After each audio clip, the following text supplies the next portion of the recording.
Well, I know I announced it kind of late tonight, but I wanted to get on here. My name is Edward Renfro. I was running for Oregon House of Representatives District 2. As of about 7:30 a.m. this morning, June 9th, I've called Virgle Osborne and congratulated him on his win. The last few months since March of this last year, March of 2022, have been a very interesting up and down, back and forth battle with things and people inside the Constitution Party, things outside the Constitution Party, personal life. It's been interesting. But I wanted to come on here and say, Virgle, congratulations. Me and you had a very good talk this morning, and I appreciated it. For all of you who want to know what's going on, me and Virgle Osborne had a very decent talk this morning about 7:30 a.m. Virgle was on his way to a medical appointment. And that, will stay between me and him, obviously. But I wanted him to know I appreciate the conversation. Here in the next few weeks, me and Virgle Osborne will be getting together and having a discussion about what I believed, what he believed, and how we can go about trying to save Oregon. Virgle Osborne and I both agree on the Second Amendment. We both believe on everything when it comes to our constitutional rights. I'm sure if Virgle was in here, he would also tell you all that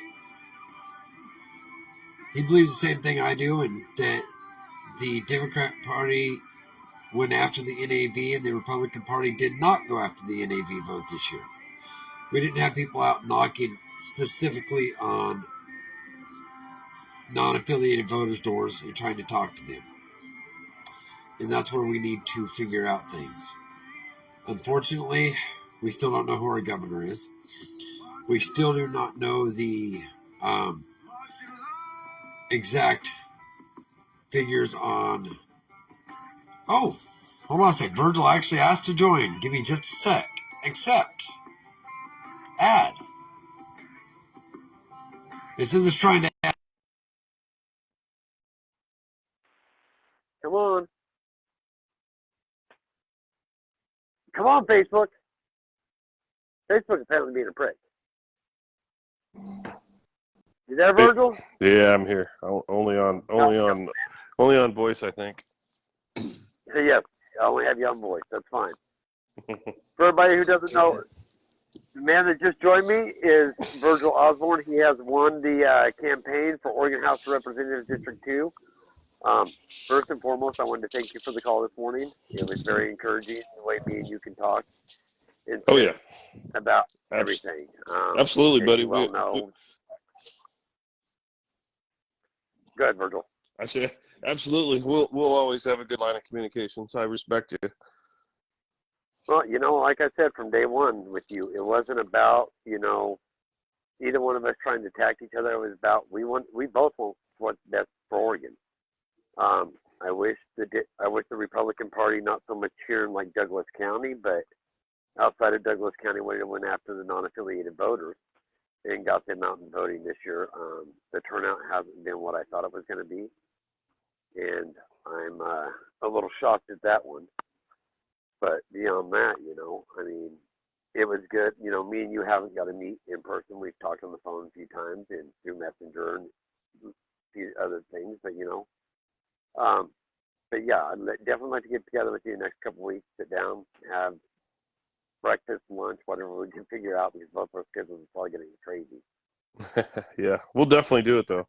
I definitely want to. I think we both are on the same page on a lot of things, most everything, to be honest with you. And I think we, right now I'm concerned about our Second Amendment rights in this 114 bill, and I'm hoping like heck that if it does pass, we can challenge it. And I know there's some plans to challenge it, but hopefully we can get past that. That's pretty scary. Well, I will tell you what, I went back and looked at the bill a couple times. I don't know if you've seen all my different videos and stuff. Mm-hmm. But did you know that by Oregon law that there's supposed to be a monetary accumulation of what it will, how it'll affect Oregon monetarily on these bills? Yes. There isn't one on 114 at all. Correct. One of the other things. The House be able to say, "Hey, this was not done properly. It's null and void." Yeah, that's a good reason. Definitely a good reason to challenge it. But one of the other things is on 114 is every gun that's sold in the state of Oregon, there's a tax that's built into the price that the gun manufacturers pay, and that money that is paid actually goes into wildlife management throughout the entire country. So whether you buy a gun here, you buy a gun in Utah or whatever, but then it's all divided up by the number of guns sold. So with 114, there's a really good chance that if it does pass, potentially we won't sell another gun in the state for, could be as long as 2 years, and what that'll do is cut wildlife funding as well. And I think that's something that they just overlooked. They didn't give that any thought at all. There's just a whole host of. Go ahead. Not only that, but where's the funding? Because now the state of Oregon is allowing this to be a law. They have to fund the indoor shooting areas for us to be able to go and be tested on these guns. They're going to have to hire all these firearms specialists. I don't even know what you want to call them. These guys that are supposed to train everybody. Yeah, it'll have to be. They'll have to do that through they don't have to do it through the police departments, but I think that's the intention, and that is something that will have to go through Ways and Means and legislature. And believe me, I would love to block the funding for that. I'm sitting here going, do they realize how much money they're asking the Oregon people to spend every year, and they're already saying we're low on budget? Yeah, they don't understand, and unfortunately, the bill was written really poorly. And if you read through it, if you just read it as at face value, it's written to where I could see where people would go, oh yeah, that's fair. So they're asking for better background checks and et cetera, et cetera.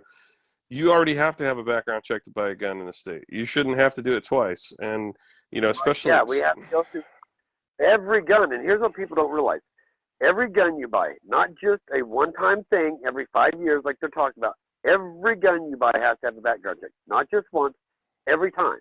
Yeah, exactly. And they're already backlogged on that anyway. Trying to, the state police don't have time to do that anyway. I mean, sometimes you go to buy a gun. I've had pretty good luck when I buy guns, probably because I have a concealed weapons permit. I don't know, but I've heard of people waiting 7 days because the background check took that long to come through. My son's mother just waited almost 3 weeks. Yeah. Yeah. And here's the thing: is she's actually a pharmacy tech here in Oregon, so she can't have any conviction, right? Yeah. For felony. But yet she still took almost 3 weeks. Yes. By the way, concealed carry, because they put your concealed carry permit number on your application, they go through faster than your normal citizen does. Yeah. But it's like our sheriff here. I was at Sports and Warehouse when my son's mother bought this, and it was funny because the sheriff here in Douglas County does not have a concealed carry permit. No, he doesn't. He doesn't need one, but he will after this. Okay. But here's the thing: his background check takes longer than people with concealed carry permit. Yeah, it's pretty sad. Yeah. No, I wanted to say, it was. As we've talked over Messenger and different things, I've kind of got to know you, and we're really on the same page. I just, the Republican Party, we really need to go after the non-affiliated voter, because I think that's going to be what would have affected this vote for our governor. Yeah, I agree. The Republican Party and the Douglas County Central Committee is going to, the fact it's this Saturday, they're actually doing a vote for officers in the entire committee. 17 people on that board. I'm a member at large and a PCP also on the board, but I'll keep my PCP status, but I'm not going to run as a member.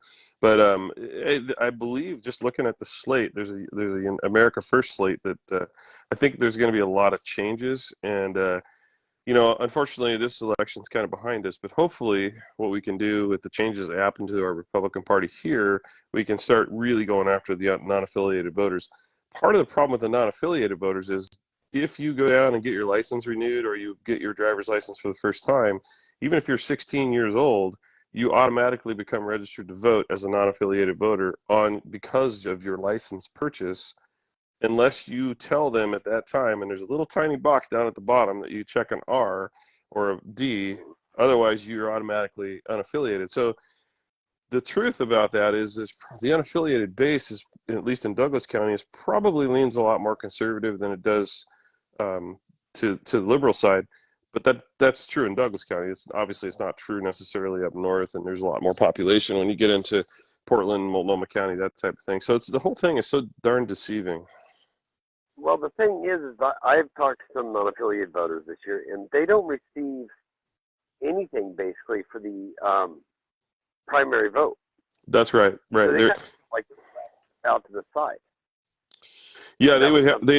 They don't get to vote on a primary candidate unless they're registered as whatever the candidate is. If there was unaffiliated, there isn't such a there's no categories as unaffiliated. There's obviously Constitution Party. There's a whole list of parties, but you have to be registered as that party in the state of Oregon to vote on a primary.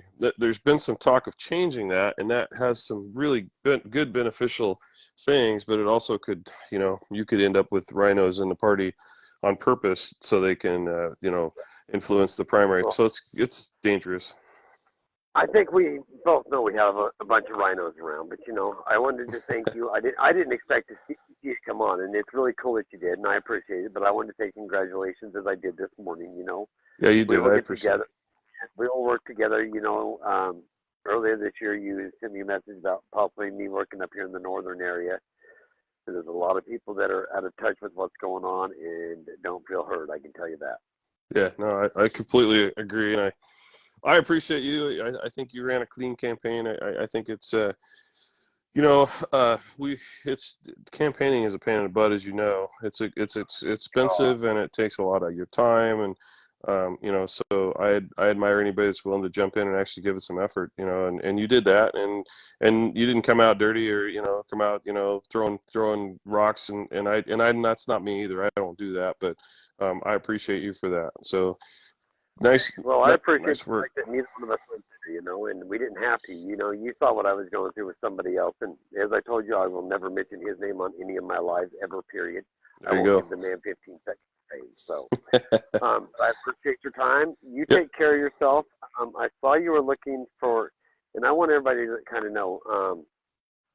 I saw on your Facebook that you're looking for an in-home caregiver for your wife. May I ask what's going on with her? She has some dementia, Alzheimer's things going on. So it's just kind of it's a pretty tough deal that we're going through, and I think we're handling it as best as we can.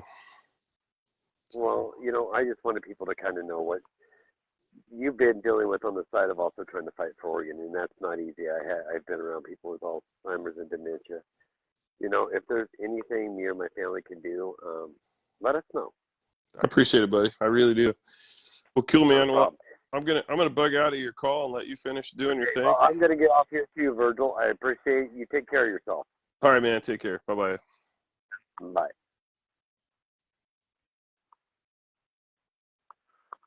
Well, that was kind of cool. I did not expect that. That was a very nice surprise for tonight. Having Virgle Osborne come on and talk about things, and you guys heard what he said about his wife. And Virgil, my heart and my soul goes out to you. To all of you that have supported me, been there through all this with me, I want to say thank you.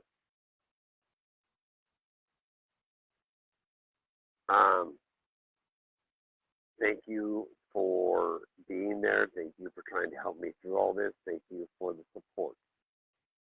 Know that, as you heard, I'm still going to be fighting. We have 2 years until some of the Senate seats come up.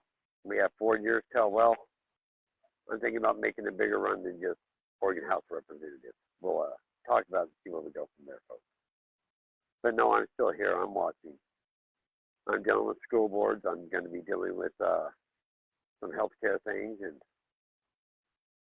we'll go from there. May God bless you. Take care of each other. Treat people the way you want to be treated.